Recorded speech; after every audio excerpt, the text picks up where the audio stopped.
The way politicians talk, you'd think all it takes for Alberta to separate from Canada is a dream and maybe a referendum.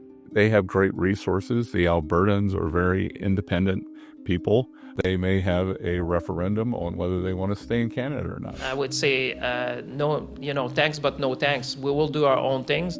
Which is whatever. This is what politicians do. But really, they're all kind of missing the larger point, which is that leaving Canada is almost impossible. Let's start with the million-dollar question itself. Do you agree that the province of Alberta should cease to be part of Canada to become an independent state? This is an application to force the province to hold a referendum on this question.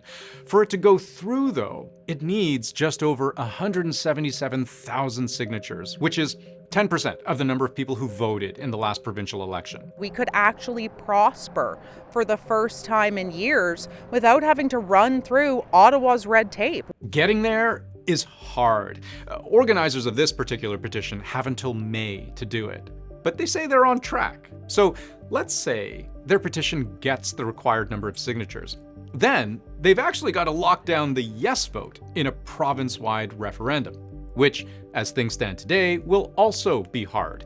When polling firm Angus Reid asked Albertans whether they'd vote to leave Canada, nearly a third of Albertans were either slightly or very much on Team Yes. But that leaves the clear majority prepared to vote no, and, I might add, with decisively more conviction. So that's a hurdle. But let's say the yes side wins convincingly. Now the problem is that the referendum itself has no direct legal effect. It doesn't change any law. It doesn't amend the Constitution. It doesn't grant independence. It just forces the federal government into talks. And here's the kicker. Talks may go absolutely nowhere, and that's allowed. The Supreme Court of Canada settled this point decades ago.